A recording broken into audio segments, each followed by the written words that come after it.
Hello, and welcome to the Gravel Ride podcast, where we go deep on the sport of gravel cycling through in-depth interviews with product designers, event organizers, and athletes who are pioneering the sport. I'm your host, Craig Dalton, a lifelong cyclist who discovered gravel cycling back in 2016 and made all the mistakes you don't need to make. I approach each episode as a beginner to unlock all the knowledge you need to become a great gravel cyclist. This week on the podcast, we welcome Thomas English from Trek Travel to the show to talk to us about a new gravel tour they're doing from Provence to Girona. The trip looks absolutely amazing, so I was super excited to dig in with it and learn more about it and how it came to be. Trek Travel, since our last conversation with them on the podcast, has really gone deep on gravel travel, building out several new trips this year, including one in the Black Hills of South Dakota, an Asiago to the Dolomites trip in Italy, as well as this Provence to Girona trip that we're going to be digging into today. I had a great experience in 2022 on my Trek Travel trip to Girona and was doing everything I could to join this trip in April. I don't think this particular one's going to happen because of some other commitments, but I'm pleased to have this conversation with Thomas so you can learn more about it. Before we jump in, I do need to thank this week's sponsor, AG1. The last few weeks, I've been talking a little bit more about my sleep routine, but today I want to talk about AG1 and my morning routine. Taking care of your health isn't easy, but it should at least be simple. That's why for the last 10 years, I've been drinking AG1 every day, no exceptions. It's just one scoop mixed with water. My personal preference is throw a few ice cubes in there once a day, every day, and it makes me feel energized and ready to take on the day. That's because each serving of AG1 delivers a daily dose of vitamins, minerals, pre and probiotics, and more. It's a powerful, healthy habit that's also powerfully simple. For me, that simplicity is really what came into play when I first started using AG1. I really wanted to make sure that my nutritional bases were covered by high quality nutrition in a way that was simple to integrate in my daily habits. I couldn't bear the idea of taking a dozen pills and supplements to cover the same basic areas that AG1 covers in one scoop of powder. If there's one product that I had to recommend to elevate your health, it's AG1. That's why I've partnered with them for so long as part of this podcast. So if you want to take ownership of your health, start with AG1. Try AG1 and get a free 1-year supply of vitamin D plus K2 and 5 free AG1 travel packs with your first purchase exclusively at drinkag1.com/thegravelride. That's drinkag1.com/thegravelride. Check it out today. With that behind us, let's jump right into my conversation with Thomas. Thomas, welcome to the show. Hi, Craig. Thank you for hosting me. We're dealing with the challenges of international video conversations today with you in France and me in California. Absolutely. Long distances. I'm excited to get into this conversation with you. I've been a big fan of Trek's commitment and enthusiasm around gravel travel. And when my buddy Rich hit me up and told me about this Provence to Girona trip, I was like, I got to talk to someone about this. This sounds awesome. It's epic. So the idea of the trip came in about 2 years ago now. I was involved in the design because my roommate is actually a trip design coordinator, if you want the truth. So the two of us got this whole thing running, and it's going to be an epic journey. I love it. I can't wait to talk more about it. But to set the stage, I just want to learn a little bit more about you. We established that you're currently living in France. But where did you grow up and how did you initially find the bike? So long story short, I'm actually based in Lyon, France right now. So closer to the French Alps, about 2.5 hours away from the sea. I actually grew up in the Camargue National Park, which is where the Rhone River creates a delta. It's famous for mosquitoes, flamingos, and bulls, if you want the whole truth. And it's very flat, so cycling-wise, it gets pretty boring pretty quickly. But the scenery is worth it. And if you're beginning with gravel, it's definitely a good spot to start. And, obviously gravel, we can argue about how long gravel's been around, but Did you initially start as a road rider or a mountain biker? That's a very tricky question because I think when you start cycling, for me it was the first key to freedom my parents gave me. I was fortunate enough as a kid to grow up on a boat, so I think I grew this lack of freedom for a little while, being like on a boat with parents. It sounds very spoiled, but we were adventuring in a different way, more swimming and canoeing out to places. And so as soon as we got back to land, the bike was this real weapon of freedom and this tool to go adventure and come back in late and get told off by mum. Um, but I think, yeah, it was one bike does it all. And I think I mainly did mountain biking as a teenager because it was a thing, it was the era of downhill and free ride, as they used to call it. It's taken a whole new shape nowadays. And gravel came naturally because we can do it in many ways, and especially as a company, I think it's a trend and it's very much growing at the moment, and it's the perfect way to explore a new region. And mainly you can just get off the road and go to access quieter places and places you'd wish to go on foot, but you can actually do it with a bike, and it hasn't got to be too much of a distance on the road.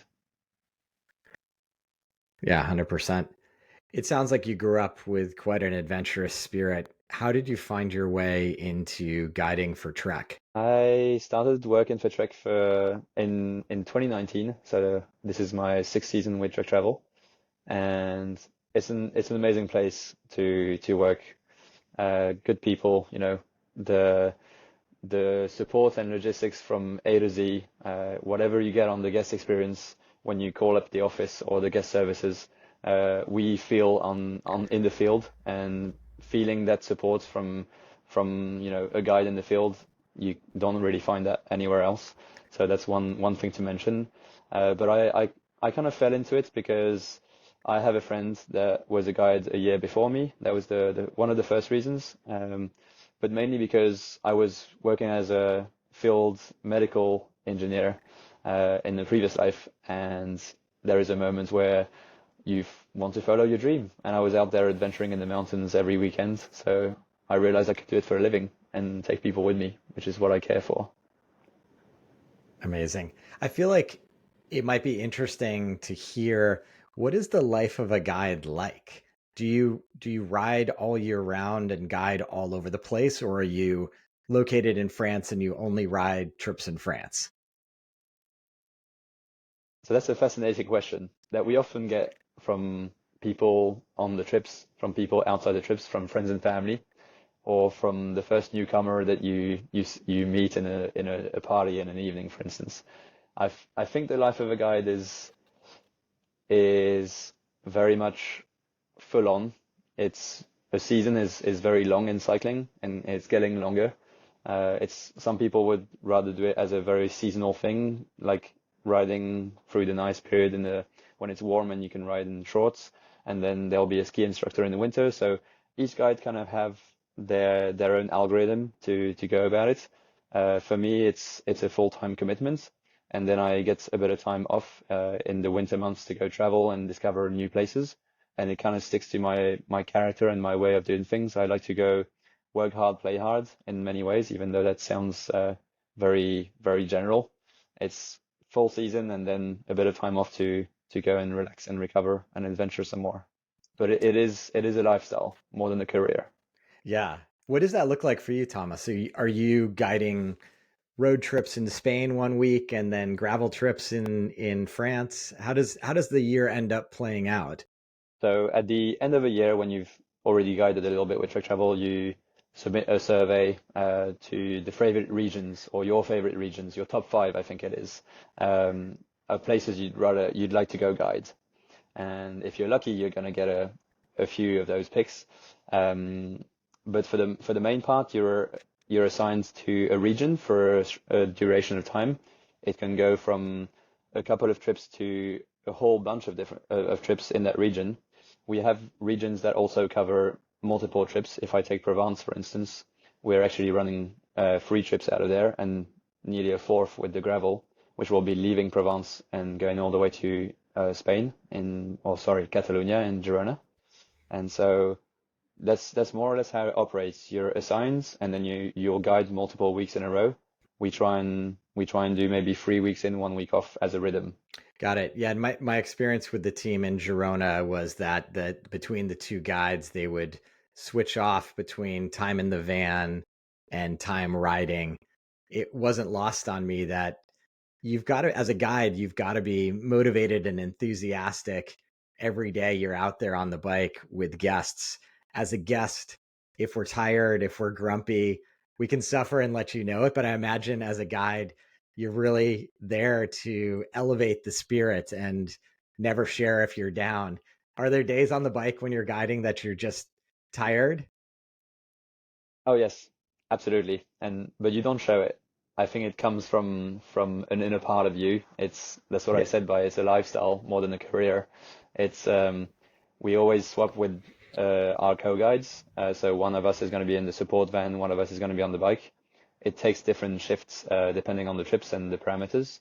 But yes, we're always on top of things, and you know, a lot of people on the outside of the job think that we are the fittest cyclists out there and you've got to be an absolute athlete. You get the training for sure, and some guides are more into cycling than others. But the reality behind it is we take care of people no matter what. Yeah. Yeah. Yeah. I imagine that's, I see this all over the place, right? You have people who are innately just skilled at being good spirited, being uplifting, and having had that experience with truck travel and that Girona gravel tour, definitely saw that. Like it was more about the experience. None of the riders were trying to show how strong they were as athletes, although clearly they were. They were really there to just make sure we were having a great time. And that's what I think is so great about traveling on bike as a guest and gravel travel in particular.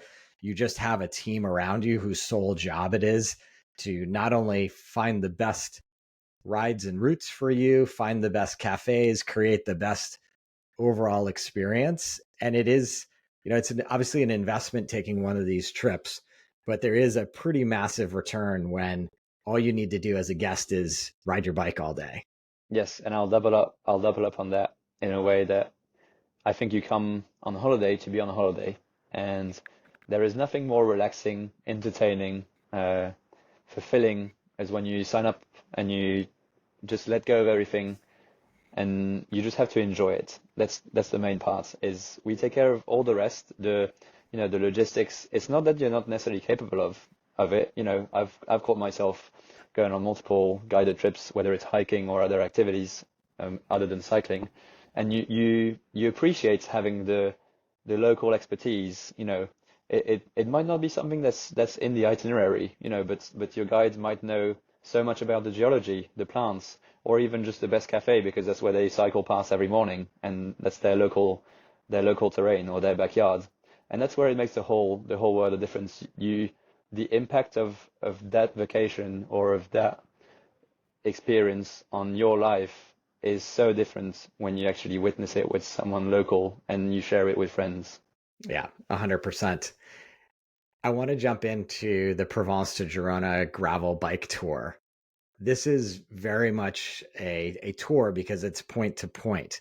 The experience I had with Trek out of Girona, we stayed in a single hotel and we explored routes in every single direction, which was fantastic.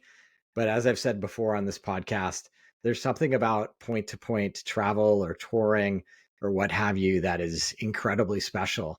So, how did the idea for the Provence to Girona gravel route come up? And then we can dig into some of the details.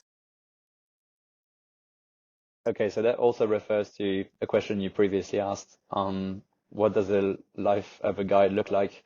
Well, to be quite frank, if I'm not guiding a trip with people on board, I'm usually bike packing and I've got the packs all set up on the gravel bike and I'm sleeping outside, which sounds ridiculous to a lot of people on this planet, but it's actually one of the most freeing experiences you can get out there for yourself. It doesn't have to be far. It's sometimes just right out your front door, and you just roll to a place you haven't checked out or you haven't seen, and it is the most freeing thing.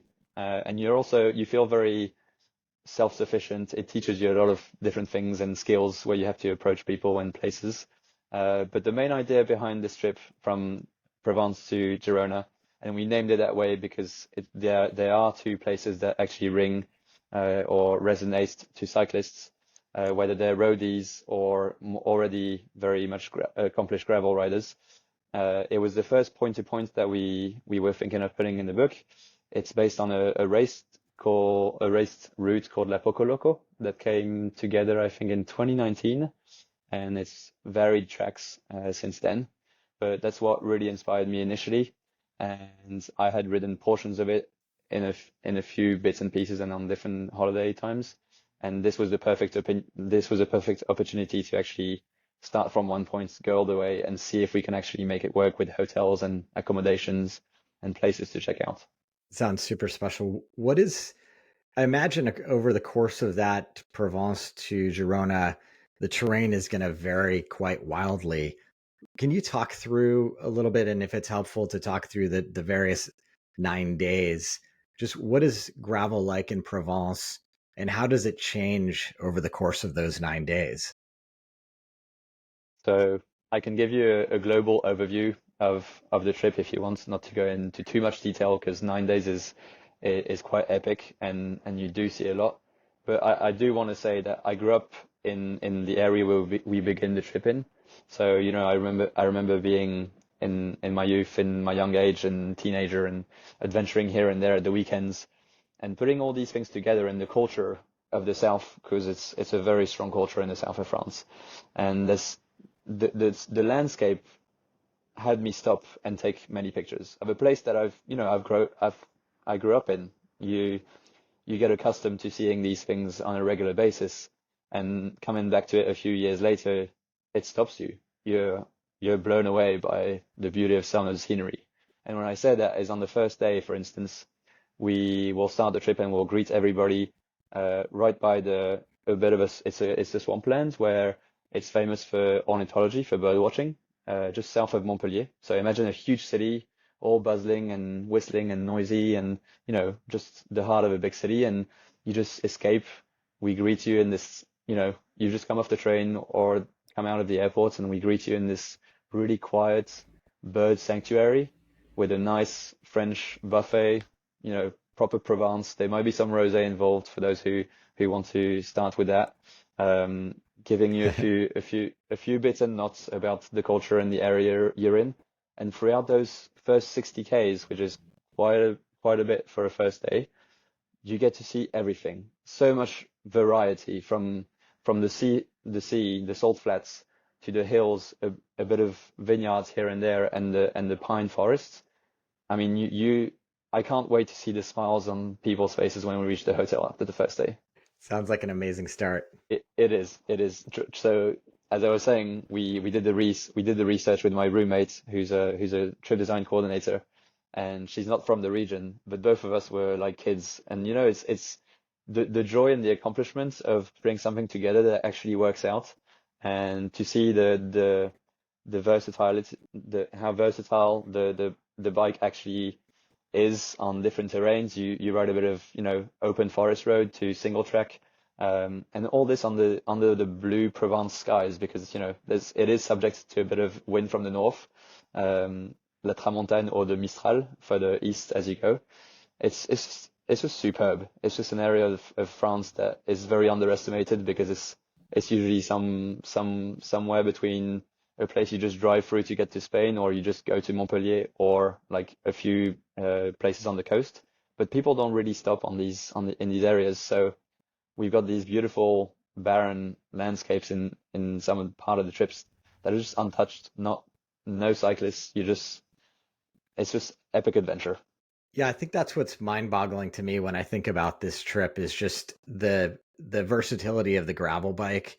It's easy to conceive of a point-to-point ride on a road bike and you're sort of following a map, but traveling onto these single track trails and just kind of getting off the beaten path just adds this additional layer of intrigue and joy, I think, on each day's ride. And I think we call the inner child in ourselves. I think a lot of cyclists will refer to that, but I think gravel in many ways has a bit of an adventurous spirit, and you might agree with me on that one. But it kind of takes you out there. You're not on on a road. You might be leaving civilization for a little bit. We've designed this trip so we can always access the route in many points, but for the most part, the whole stress of having traffic and cars around you that you might have on the road or on certain of our road trips, even though we do take very quiet roads, there it's in existence. You won't have, any vehicles on most of our itineraries because we're mainly on gravel. And yes, like from one place to the next, you'll see a part of the landscape that not many people get to witness or get to see because it is completely different experience from sitting in a car or riding on the road than being on those single tracks in the forest. Yeah, absolutely. What do the next handful of days have in store for riders? So yes, I touched base on the first one. Sorry, I was kind of selling that first day because it blew our minds. So I think like I said, I can't wait to see people's smiles as we roll into the first hotel. It is a point to point, so we are going to be changing hotel every day apart from our fifth day where we'll have a proper rest day. But the first day we leave Montpellier where it will be more of a greeting point. Beautiful scenery on those first 60 Ks through, like what I've said before, the different sea, salt flats, single track into the forest, up in the hills, back into vineyards, and we have a hotel a little bit on the outskirts of the city, where the French rugby team has actually been hosted for their trainings. If you want the little hint there, but so no rugby match on that first evening. The next day we kind of sneak out through a secret passage that follows a river out of the city, and we're heading to one of my favorite places in France, which is called Le Lac de Salagou, the Salagou Lake, famous spot for kite surfers and for geologists because the soil is a bit of an ochre red. It very much has the color of grapes. So not to bring it too close to wine, but that's my French side. You cross the hills and you arrive on this beautiful blue emerald lake with this red kind of tar looking gravel. It makes a mess of the bikes and it makes them look very adventurous all of a sudden because they get covered in this little red dust. But it's an epic scene to arrive, and we're staying in the village that's a little bit on the outskirts of it in a national park called Mourez, and it's very famous for its dolomitic rock formations where erosion has just left these huge limestone columns, beautiful maze of that was just shaped by nature, and our hotel is nestled into that rock face, and there'll be a nice little pool to relax after a big day on the bike. So Lac de Salagou and Mourez. We go a little bit further up north after the first day where we were actually stationed by the sea. On the third day, we leave that beautiful area in the quiet morning, and we hit the hills. There'll be a bit of climbing in the morning, and for those who have got an idea of what Provence looks like or the whispers you've heard of the adventures down there, we're going to be going through a few stone villages, very, very French. You might come across a deux chevaux, like these iconic French cars, or a market, or we can stop and have a coffee in a cafe. To cross the plains from these hilly villages or hilly based villages all the way to a bigger town again called Béziers, which is famous for multiple reasons, but we'll have a nice sit-down lunch in a very retro French cafe where people are playing pétanque just outside, in front of a lock. We sat there and all the locals were coming around to chat us up. So, it might take a bit longer than scheduled. Don't be in a rush. It is a big day, but that's kind of the idea. Is to actually enjoy the ambiance and the culture as you're crossing these landscapes, not just whizzing past. Yeah, taking an opportunity to enjoy the riding as well as the culture seems like the reason you'd be there for sure. 100%. And so that brings me on to the fourth day. So Béziers is a bigger town. We have lunch on the outskirts of it by that lock, as I presented, and there are famous pieces of architecture. If this is what you enjoy in the French history, we are going to go past some very impressive monuments that I can state later. and we follow what we call le Canal du Midi, which is a French icon. A lot of French people would actually go down there on holiday, either rent a boat or kayak up and down this canal. Um, it is a beautiful piece of French architecture, and the waterways in France are famous in the history of the country for transporting goods. The different wars and battles. Why was it separated here or there? Their historical borders as well. But this third day finishes back on the coast again after following this famous canal, and we'll be heading the next day and getting closer to the Pyrenees to go to a place called Billesta after crossing a few national parks and famous birdwatching areas again. We'll be climbing a little bit more than the previous days. The third day and the fourth day are quite big days on the bike, so it's not for the faint-hearted, but we'll support everybody. Croissant takes you a long way, as they say. And there's one thing in France for sure is you can't go hungry, because once you've done this little section of gravel, you come across this little village and there'll be a bakery, and for sure, the smell of it, everything just kind of entices you to get down there and grab something to go. So we'll make sure you try the good ones. And there are some specialties of the south that are proper to the south, that you can only find in the bakeries down there, and we'll make sure you try them. And that fuels the climb up to this little village of Billesta, which used to be one of the main points of interest in this area for white wine growing. They still do. It used to be a massive cooperative, and we are staying in a hotel called Le Ribérac. It is something out of this world. We were astonished by what they've done with this eco lodge. You might be sleeping in a wine tank. Yes, we are sleeping in a wine tank. There are spa and different treatments you can do all around the grape over there. It is one of a kind. It is a place that was designed by two amazing architects. The owners is an amazing couple that we got to meet and had the pleasure to have a nice glass and a sit-down conversation with. And they really have, an ambiance about this whole environment that they created, the team that they put together. They still have a part of the cellar that is functional, that gathers most of the winemakers of the area as a cooperative, and the wine is delicious down there. The riding up will maybe annoy a few, maybe make others enjoy the adventure twice as much.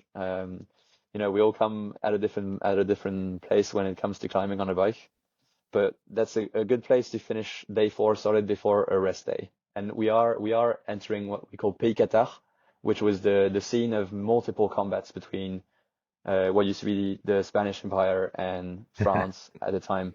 And these perched castles up on the hills, this limestone rock face, and this little tower up top with a Catalan flag. And the border changed so many times in the past, hundreds of years or decades, that it's just very interesting to see the cultural changes throughout the trip, because you go from a very Provence, French, south of France part with all its influences and its culture, and the food evolves as you go down the coast, getting closer to Spanish influence, and the way people talk and behave, and it's just superb. You get to see that even with a foreign eye, I think. Yeah, it's so interesting to see and hear that not only will the terrain change, but you'll get these subtle changes in culture across the 9 days, changing from the south of France culture to the Catalan culture at the end. Absolutely. And if you've been to Girona, as I've heard, you've experienced that part of the culture, and cycling is international. It is a universal language. There is a bike in every country you go to, and that's not a lie. That's the truth. But the culture that comes with it, maybe the French and the Spanish, or the French and the Catalan, don't necessarily see the bike in the same way. Maybe the French will use it as a commuter to go get their fresh baguette from the bakers in the morning, whereas Catalan people will use it to go from place to place, or there's always a different use for it. But this area we're going to is not famous for, holiday, and it's not overcrowded. We're really taking you on the unpaved. This is a proper adventure. We're taking all these detours to get to Bellesta, which is definitely one of my crushes for this trip, because we'll have a rest day in that little village. We'll probably have awesome activities to go enjoy off the bike. For those who want to, you also have the opportunity to, relax, because we do cover between 350 kilometers and 400 kilometers over the first 4 days. It is a pretty high level trip. We classify it as avid, so not to be intimidated by it. It does require quite a bit of, physical preparation and a good level of riding. But the technicity of the gravel stays very accessible in many ways. And it's all about how, if you're okay with adventuring the whole day on the bike, you'll enjoy the trip very much, the same as we did. My roommates actually used the Mani Plus, which is the e-assist version of our gravel bike, and she absolutely loved it. And we have very different levels of cycling, the two of us, but we kept it together, and it's just very complimentary. You get to enjoy the adventure together. So a big rest day on day 5 to recover from 4 days of adventuring already. There's a pool at the hotel. It's an eco lodge, so they have all these amazing green certifications.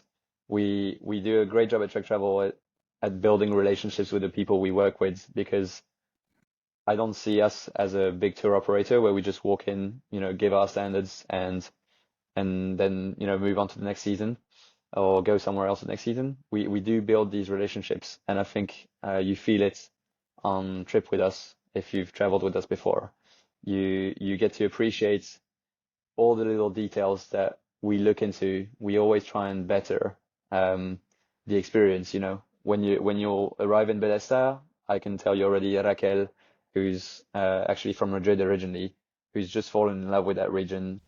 Yeah, that's so special. As you were mentioning before, I mean, one of the really exciting parts of getting a guided tour is having these locals who can show you the ins and outs of the local area and the hot spots and the great riding. Phenomenal. So it sounds like at this point you're up for a rest day. 100%. Yes, it's gonna be a not a resurrection, but it will be one of those that you actually need to push on for sure. And we'll see if people are up for activities, but I'm already guaranteeing a lot of people will stay back and say we need a day to just relax and recover and prepare for the next 4. But we on the 5th day we start tackling the Pyrenees. We'll be going through what we call the circus. It's this beautiful ochre lime rock formation facing Canigou, which is one of the highest peaks in this part of the Pyrenees. So you can see this dark mountain in the background, slowly getting closer, and you got all these different rock formations that we're snaking through and getting closer and closer to the mountain. We'll be staying in an old spa and treatment facility area on the night of day 6 to tackle Col d'Ares on day 7. So if you've had too much gravel over the first 6 days, don't worry. We've got you covered with a bit of pavement just to rest a little bit from gravel on day 7, because Col d'Ares is definitely a stinger, as we call it in the area. It is a bit of a steep one for 13 kilometers, and we do have a section of gravel for those who want to keep the trend going. The base of it is this beautiful medieval town where we'll offer a bit of a treat and a bit of a quick snack if people want to start tackling the climb on a bit of a light bite. And once you reach the top, it can be two rooms, two ambiance, as we say in French. It can either be beautiful and sunny, or as it was when we were up there last fall, quite miserable and windy. But the views on the Pyrenees that you get from up there, no matter what, are just absolutely stunning. And you descend all the way to this Catalan village after crossing the border, called Camprodon, famous for its beautiful stone arch bridge. And from there we are in Catalonia. And the following day, day 8, takes us along the Vies Verdes, which is an old trail, all reconverted. It is part of the Pyrenexes, if you've heard and followed some of the racing across the Pyrenees. So we are going to be like using some of these tracks, and it's beautiful, what we call Cadillac gravel. It's very nice, small compact limestone.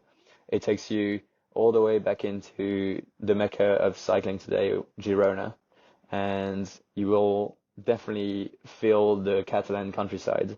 If you've been on the Girona gravel trip, you know what I'm referring to, but you will smell, we say you will taste, because usually you have a bit of stuff on your water bottle, and we have the tips for you there.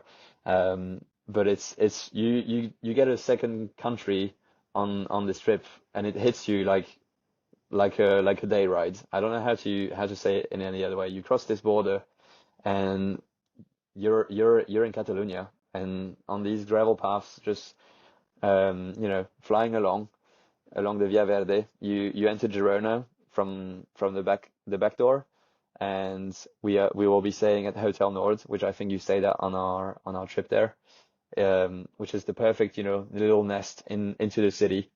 And yeah, I think it's a good way to go from the south of France, Provence, specific architectural types, all the way into a completely different culture, a completely different, language, accents, influence. But you'll get to feel the connection between the two countries, between that border that's been distorted over the years and the centuries. You'll definitely get that cultural aspect of the trip, because we felt it as we were prepping it. And we have a nice last day ride, just to spin the legs more or less, before we say farewell. And that's a good way to then spend a bit of time in Girona if you want to stay in Girona, or head towards Barcelona, which is another great city to explore after Montpellier in France. This trip kind of starts and finishes in two really cool points of interest as well, which is another good reason to come and join this adventure. Amazing. Anything else you'd like to add about the trip before we go? You create some pretty special bonds over 9 days.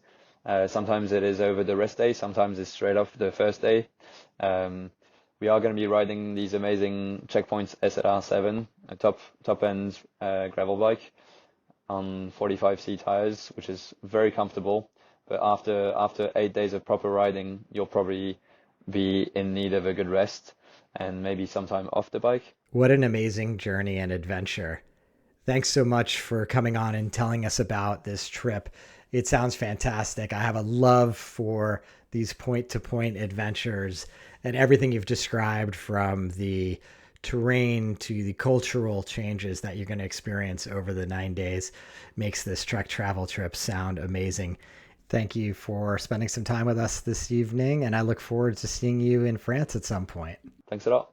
That's going to do it for this week's edition of the Gravel Ride podcast. I hope you enjoyed learning more about that Provence to Girona adventure that Trek Travel has in store for us.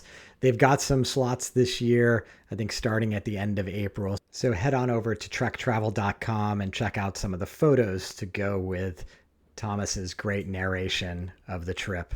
I hope everyone's 2024 is filled with many a gravel adventure. Until next time, here's to finding some dirt under your wheels.